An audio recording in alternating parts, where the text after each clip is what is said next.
On Wednesday morning, news broke that a deal had been reached between Israel and Hamas for a ceasefire and an exchange of prisoners.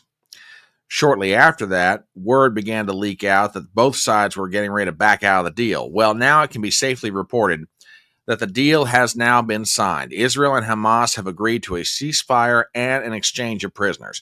We've got the details, so hang on, folks. We'll bring them to you here in just 1 second.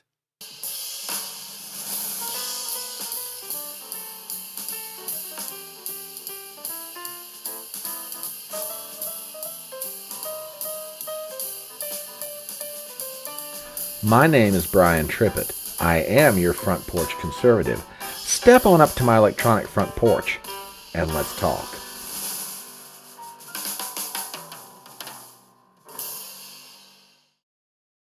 Hi, folks. Before we go on to the video, I want to stop for just a moment and say a very big thank you to a lot of people.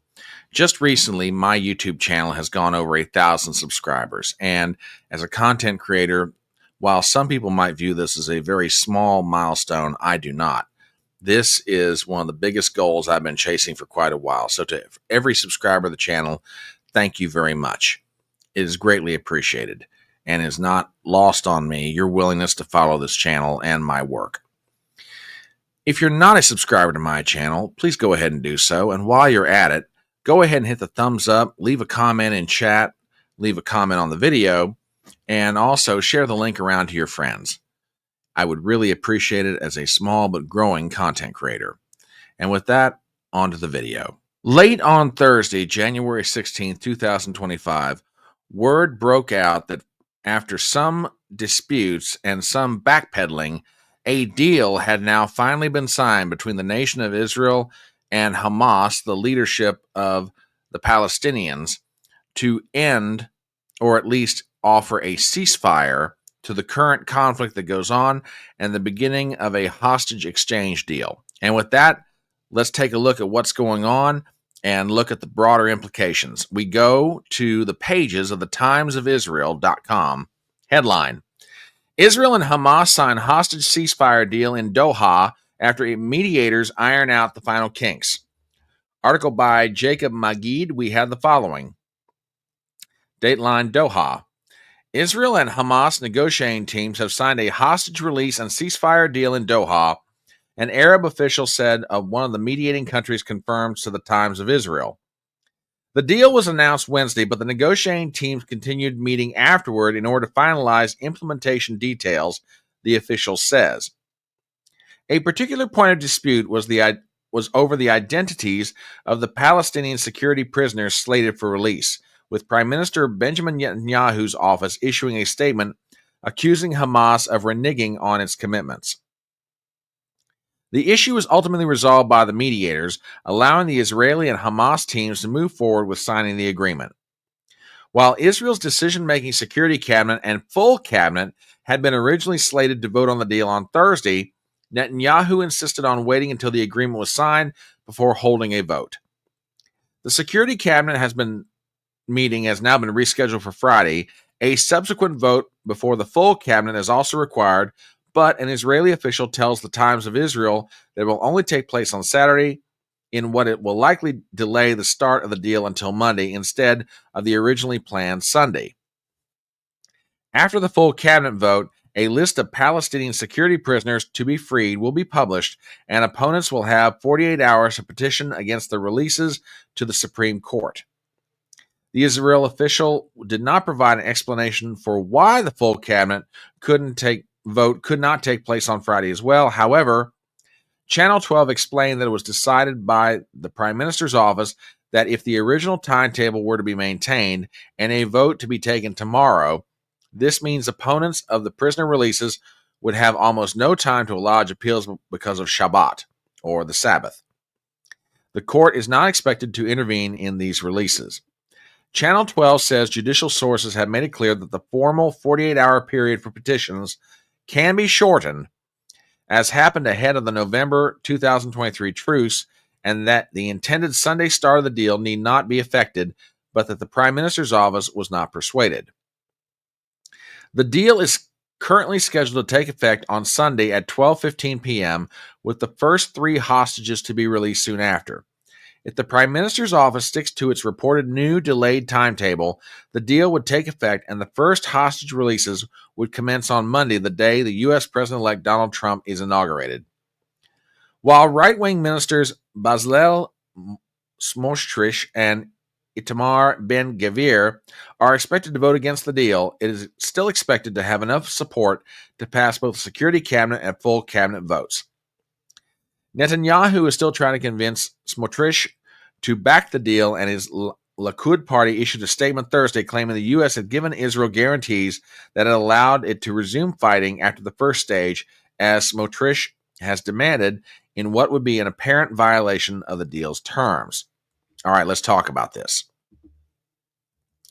As I said at the beginning of the video, reports broke out that the deal had been reached on Wednesday. However, there was a certain back and forth between the Israelis and the Hamas, more particularly their negotiators, about how certain things would be implemented. Well, according to reports, they reached a breakthrough. And now this goes to a vote of the Israeli Security Cabinet and then the full cabinet.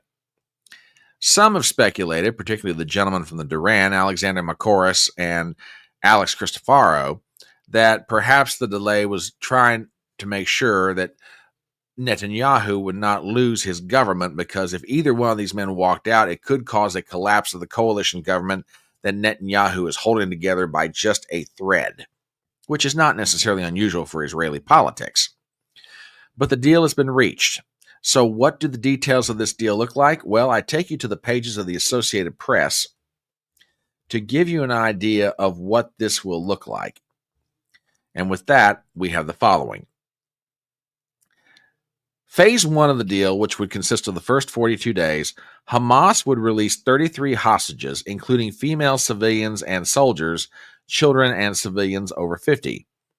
Israel would release 30 Palestinian prisoners for each civilian and 50 for each female soldier. Halt to the fighting. Israeli forces move out of populated areas to the edge of the Gaza Strip. Displaced Palestinians begin returning home. More aid enters the Gaza Strip. Phase 2 would begin 42 days. Declaration of sustainable calm. Hamas frees remaining male hostages, soldiers and civilians, in yet to be negotiated number for Palestinian prisoners, and a full withdrawal of Israeli troops from the Gaza Strip. Phase 3, bodies of deceased Israeli hostages exchanged for the bodies of deceased Palestinian fighters, implementation of a reconstruction plan in Gaza, border crossings for the movements in and out of Gaza are reopened. And a little side note, which hostages and how many Palestinians will be released is complicated. The 33 will include women, children, and those over 50, almost all civilians, but the deal also commits Hamas to free all living female soldiers. Hamas will release living hostages first, but if the living don't complete the 33 number, bodies to be handed over. Not all hostages are held by Hamas, so getting other militant groups to hand them over could be an issue.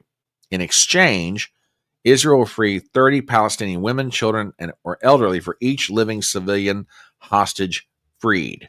For each female soldier freed, Israel will release 50 Palestinian prisoners, including 30 serving life sentences. In exchange for the bodies handed over, Israel will free all women and children as detained from Gaza since the war began on October 7th, 2023. Now, I will admit, and I did have this discussion with my good friend Tracy Barkley from Gen X Marks the Spot on my live stream on Wednesday night. I'm not wild about the ratios on this, but the deal has been reached, with a lot of pressure put on Netanyahu to agree to certain parts of this. We'll see how it all shakes out, but as it stands right now, the deal has been signed. Where it goes from here, or what it means for peace in the region in the long run, yet to be determined. If, however, hostages are released and people are allowed to try to reconstruct their lives, that is a very good thing. And by the way, the historical irony is not lost on someone like me. On January 20, 1980, American hostages were released from the embassy in Tehran. Now, on the inauguration day of another president, hostages will begin to be released from their long-held captivity. Like I said, The historical irony is not lost on someone like me, and hopefully not on you either. But that's what I've got to say about it. What do you think? As we start to wrap up this video, please do me some favors as always. Number one, if you're not a subscriber to this channel, please do so. Number two, please leave a comment below. I'd love to hear what you think about this deal and its ramifications, short and long term, for the Middle East and the U.S.'s role therein. Number three, share the video around. Ask your friends to subscribe. My name is Brian Trippett.